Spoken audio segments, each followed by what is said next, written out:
Welcome. This is the YourbanPulse podcast. I'm your host, William Zavel, and today we will be talking about Wynn Boston Harbor. There's like a big opening coming up. I think it's June 23rd is the opening date, and some quick facts about 3 million total square feet for this whole property. 3 million total square feet. I believe 210,000 is for the casino. And there's about 3,150 slot machines, 140 game tables, 230 table games, 671 guest rooms, which I think they range from like 650 to 5,200 square feet in size. I think the average room in Boston is like 250 square feet. So there you go.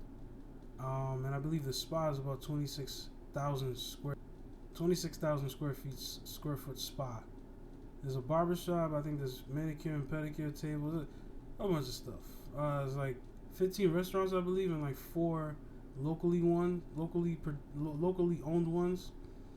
And I think altogether is providing 5,500 service jobs to service the whole property. 3 million square feet. Jeez, I mean, I think it's an exclusive nightclub also coming.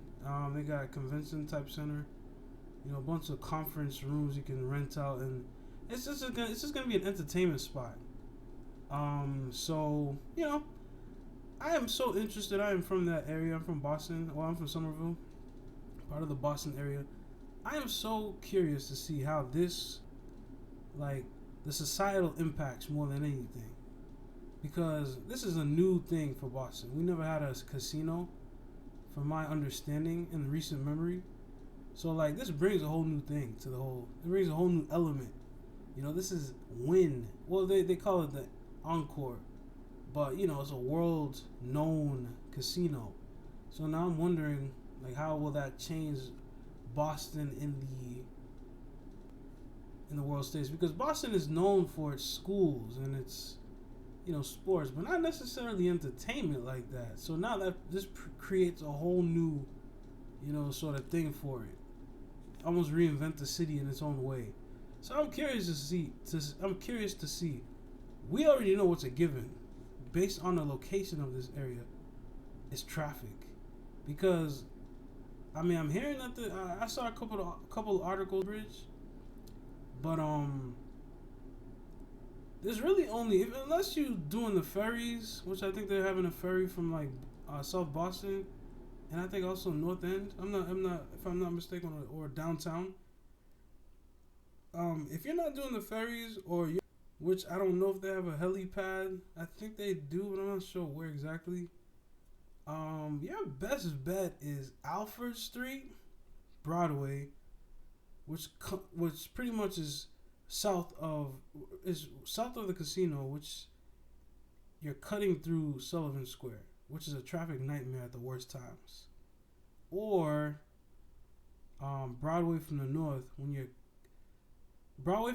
or the official address is 1 Broadway, Everett, Massachusetts. So there's I-93 right down southwest of it as well. And really, those 2 exits that dump into that you need to get to the casino actually dumps into Route 16, or Fellsway to Route 16, and then Sullivan Square, which hits Alfred Street. So there's a whole roundabout, and it's a traffic. It's just not. No, it's just gonna back up. I don't know how they're gonna do it, but man, that is gonna be a traffic situation that I don't even know how to explain. Because there's a spot already called Assembly Row, which is in Somerville. That come weekend time, good lord, because there's a lot of options in terms of shopping and dining and entertainment. So it's packed. So I can only imagine how this casino is just going to make it even worse. Route 16 just is terrible in and of. The pedestrian bridge, though, was designed from Assembly Road to the casino. So, but the whole idea is you have to still get to Assembly Road. The thing is, right, you can take the bus and traffic. The locals can just, if they have the pedestrian bridge, they could just take that bridge, walk to Assembly Road, and just take that bridge right over. So it's a good walk, though. Or if you're like Cambridge or whatever in downtown, you just take the train into Assembly Row, and from there take the bridge and walk over. So you have options. But if you're from out of town or a little bit away, you got to take the Uber. I don't know. So I'm very curious to see. I think it could have been in a better location, but technically not really, because Boston's really compact and it's right there to downtown. It's right there to the airport, so it's a good location for it. But like in terms of traffic, so we will see.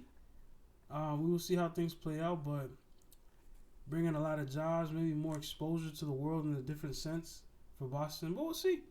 But that's this market update for today for the Urban Pulse podcast. I am Willem Zavel.